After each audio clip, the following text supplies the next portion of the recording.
This is a story from Luke chapter 8, verses 40 to 50. The inspiration for this story came from a discussion in our Bible study group some years ago about the woman who wept on Jesus' feet in the home of Simon the Pharisee. Someone suggested that the woman must have met Jesus beforehand and experienced something of his love and forgiveness. The story grew from there.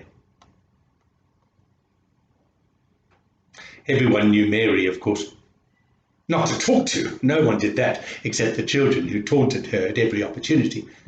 And her customers, I suppose, but they only came out at night. No one knew where she had come from, probably chased out of her previous village. She had a one-room cottage on the edge of town where she had lived for the past few years. Few people knew her name. When the women discussed her, she was always that woman.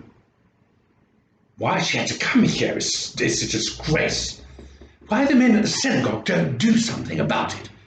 Probably because they're men. Yes, my husband thinks it's a joke. I told my husband if she even looks in her direction. A woman of ill repute, she certainly was. Of course, there had to be men of ill repute as well, but no one ever spoke about them. The only person who ever engaged with Mary was Hannah. Poor old Hannah.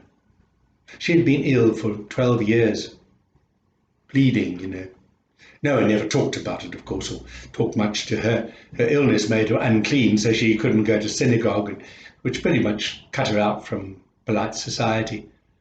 No one would visit her or invite her over. She and Mary would go to the well mid-afternoon when no one else was there. They made such a sad pair, two outcasts reaching out to each other, passing the time of day. Then Jesus came to the village, along with crowds of people. Where they all came from, I don't know. It turned out that Jesus was on his way to Jairus' house. Jairus' daughter was very ill. Some say she died and that Jesus resurrected her, but I don't know about that. Hannah made up her mind. I'm going to speak to Jesus, she said to Mary. He won't talk to you in your state, Mary said. I've heard differently, Hannah replied. I've heard that he cares about outcasts like us. This I've got to see, said Mary. When they saw the crowds, Mary thought Hannah would give up. But Hannah said, if I could just touch his cloak, I'm sure that will be enough. As they made their way through the crowd, Mary was surprised. Usually people would push her out, but they didn't like to touch Hannah, so they made way for her, and Mary slipped along behind. When they were right behind Jesus, Hannah hesitated.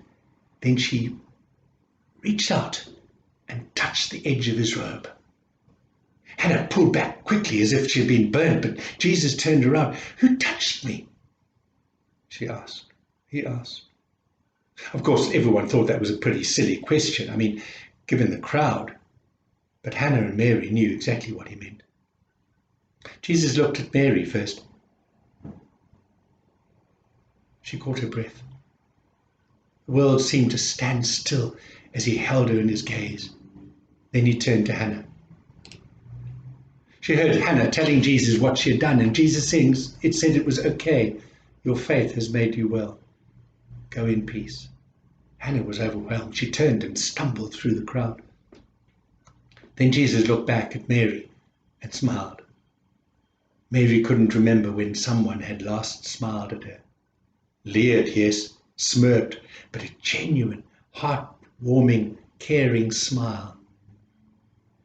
She was transported back to when she was a little girl and her father came home from the fields. He would smile lovingly at her when she ran out to greet him, just as Jesus was smiling now.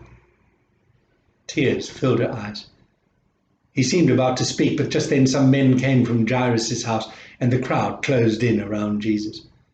Mary was jostled back to the present and forced her way out of the crowd, tears streaming down her cheeks. Mary couldn't sleep that night.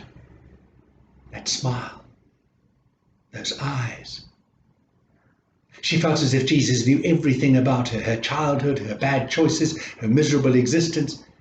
He could see it all, but instead of turning away in disgust, as most good people would do, he welcomed her with a smile. His eyes seemed to say, "It's okay." She had to see him again. But where? How? She saw Hannah the next day. Hannah was so excited. She had been to the priest. In 7 days she'd be clean. She had also heard news that Simon had invited Jesus to supper that night. Simon was a Pharisee, an important man in the village, always pointing out where others were breaking the law. He would make a point of crossing the road whenever he found Mary. Simon's dinner parties were well known. Only the most important people in the village were invited to sit around the table, but according to our custom, anyone, well, any man, of course, could wander in and listen quietly to the conversation. "I'm going," Mary said to Hannah. Hannah was horrified. "You can't go there. I don't know what they will do. It'll be the last straw. Simon will have a reason to throw you out of the village." "I don't care," said Mary. "I have to see him again." There was no persuading her otherwise. Mary spent the afternoon trying to work out what gift she was going to take and what to say or do. She wanted to take a gift, but her most precious possession was a alabaster jar of perfume. It was all she had that had belonged to her mother. She decided to take it with her. Mary arrived just as Jesus and the other guests were being welcomed and shown to their places. No one noticed her at first, and when the stares and whispers started, Mary was already ensconced in the corner of the room. She had eyes only for Jesus, and she noticed that Simon was not as welcoming of Jesus as he was of other guests.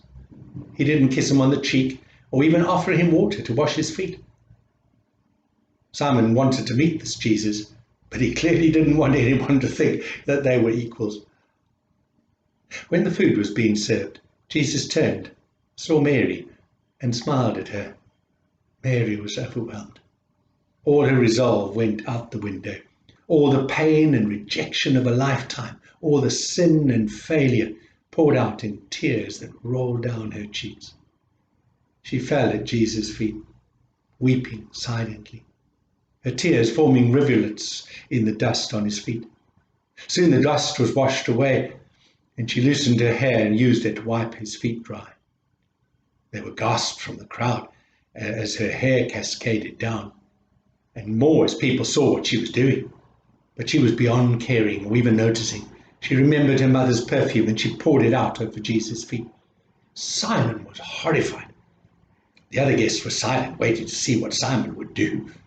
Everyone knew Mary's reputation, except Jesus, it seemed. How could Jesus not know? If his prophetic powers couldn't help him, then surely the reaction of the crowd would tell him that something was badly wrong. Simon was about to speak, but Jesus broke into his thoughts.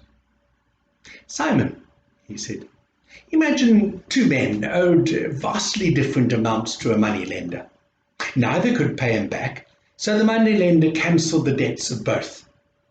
There were chuckles from the guests around the table and from others around the room. No one could imagine a generous moneylender.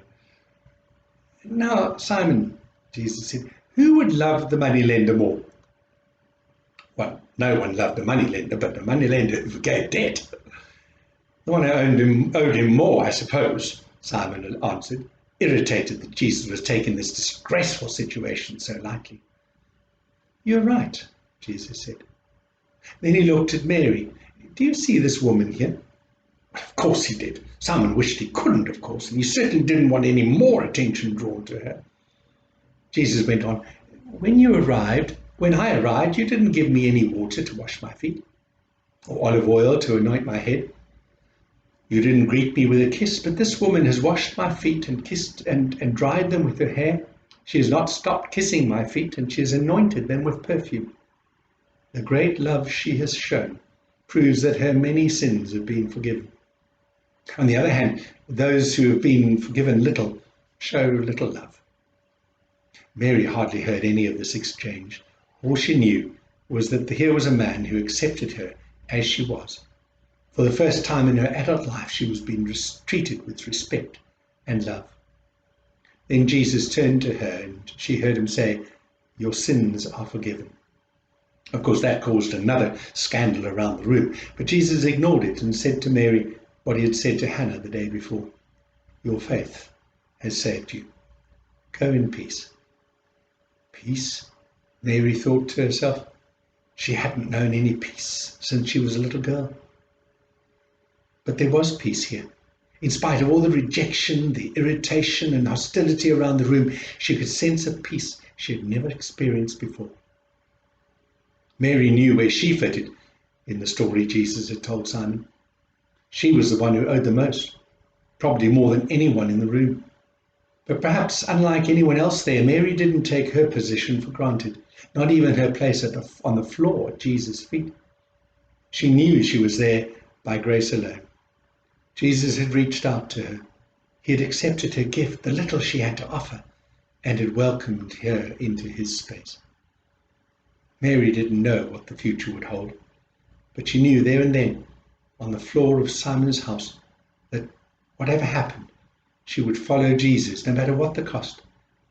She knew how much she had been forgiven.